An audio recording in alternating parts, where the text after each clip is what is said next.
Welcome to Express Recaps. Today we are going to do a recap of the movie Hudson Hawk from 1991. The film opens with a flashback sequence set in the 15th century, where Leonardo da Vinci, played by Stefano Molinari, is seen creating a remarkable timepiece known as the Leonardo da Vinci's Sforza. The timepiece, which includes various mechanisms and hidden compartments, holds a valuable secret. Fast forward to the present day, we see Eddie Hawkins, known as the Hudson Hawk, being released from prison after serving 10 years for a crime he didn't commit. As soon as he steps out, Eddie meets up with his buddy Tommy 5-Tone Messina, and they head to their favorite cafe to catch up.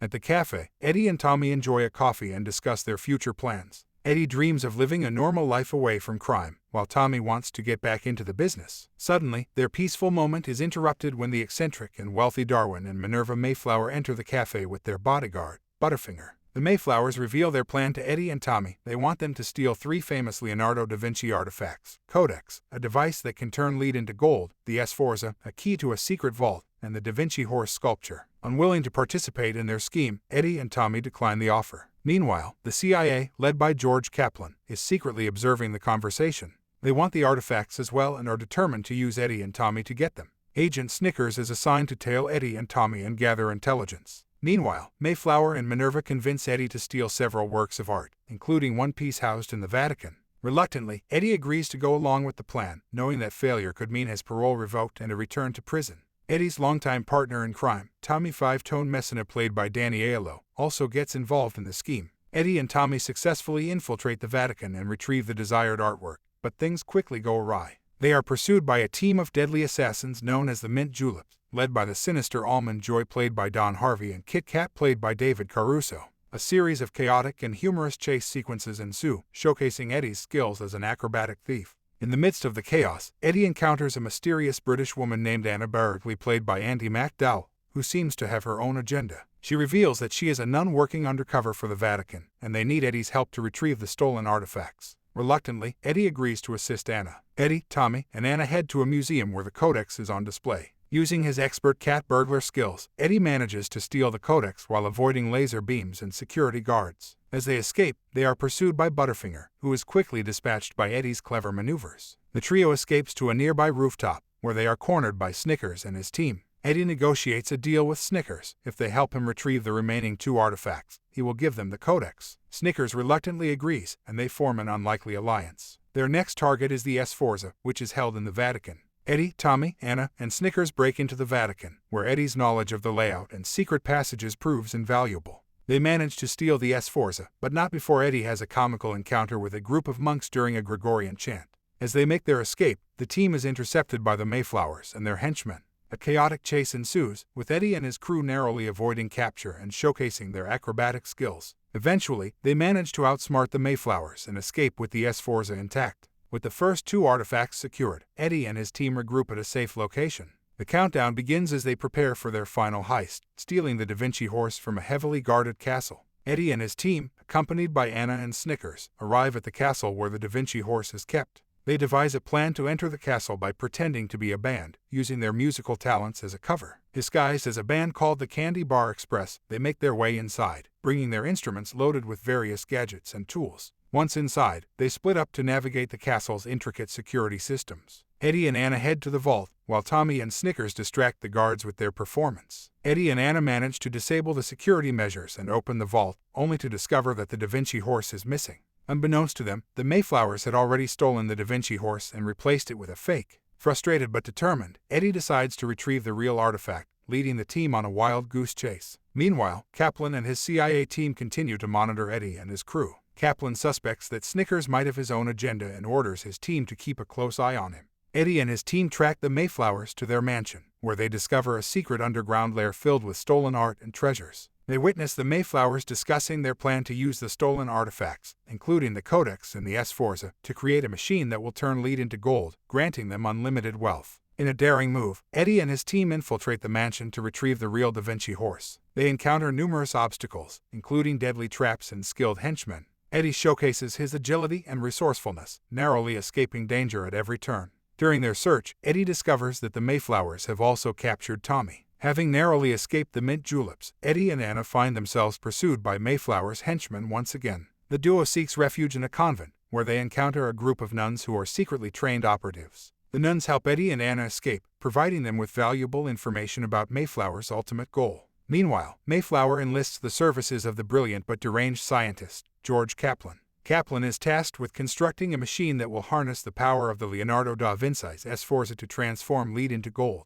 However, Kaplan's unhinged nature and obsession with creating the perfect cup of cappuccino add a comedic twist to his character. Eddie and Anna embark on a mission to disrupt Mayflower's plans and prevent the activation of the machine. Their journey takes them to various locations, including a museum in Rome and a castle in the Italian countryside, as they search for a way to thwart Mayflower's sinister scheme. Along the way, they encounter a colorful array of characters, including a group of eccentric billionaires who are unwitting pawns in Mayflower's grand scheme. As the duo gets closer to their goal, tensions rise, and unexpected alliances are formed. Eddie's loyalty is tested when he discovers that Tommy has been secretly working with Mayflower. Conflicted and betrayed, Eddie must decide whether to trust Tommy or align himself with Anna, who has proven to be a loyal and resourceful partner. In the midst of the chaos, Eddie's unique ability to time his actions perfectly, known as the Hawk's perfect time, becomes crucial. He utilizes his acrobatic skills and impeccable timing to outsmart his adversaries, gain the upper hand in their daring escapades. However, it is soon revealed that Tommy's working with the Mayflower was all of Eddie's plan, and they both soon manages to escape from them.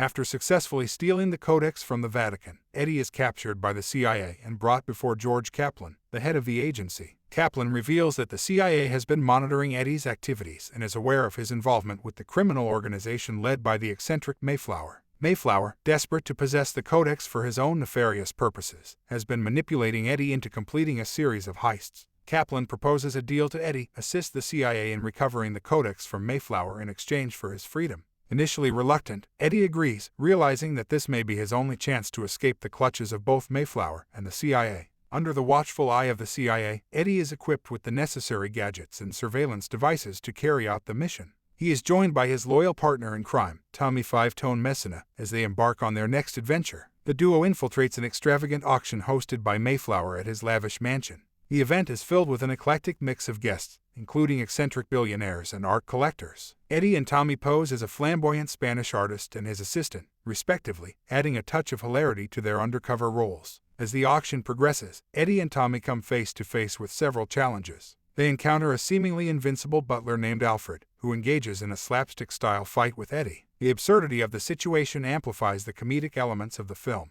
With quick thinking and resourcefulness, Eddie manages to outwit his opponents and gain access to Mayflower's private office. There, he discovers a hidden passage leading to an underground lair where the Codex is kept. The room is heavily guarded, and Eddie must rely on his agility and cunning to navigate the treacherous obstacles. As Eddie retrieves the Codex, Mayflower and his henchwoman, Minerva, catch him in the act. A thrilling chase ensues, with Eddie and Tommy desperately trying to escape the clutches of their pursuers. The mansion becomes a chaotic battleground filled with explosive traps and comedic mishaps. Amidst the chaos, Eddie manages to outsmart Mayflower and Minerva, using unconventional methods and his acrobatic skills to evade capture. Eddie confronts Darwin Mayflower and manages to sabotage the satellite just as it's about to be activated. The world is saved from the Mayflower's hypnotic control, and chaos is averted. With their victory over the Mayflowers and the world saved from their diabolical scheme, Eddie, Tommy, Anna, and Snickers find themselves in possession of the recovered artifacts. In the end, Eddie and Tommy successfully escape with the Codex, leaving Mayflower and his plans in shambles. The movie sets the stage for the final act, where Eddie must confront the CIA and determine the ultimate fate of the Codex. As they prepare to part ways, Eddie, Tommy, and Anna receive a surprise visit from George Kaplan, the CIA agent who had been tracking them throughout their mission. Kaplan congratulates them on their success, acknowledging their resourcefulness and skills. To everyone's surprise, Kaplan offers Eddie a chance to work for the CIA as a special operative. Recognizing Eddie's unique talents, Kaplan sees the value in having him on their team. But Eddie humbly says no, and as for the Codex, they decide to return the stolen treasures to their rightful places, ensuring that they are kept safe and secure. Their first stop is the Vatican, where they return the Sforza to its rightful position.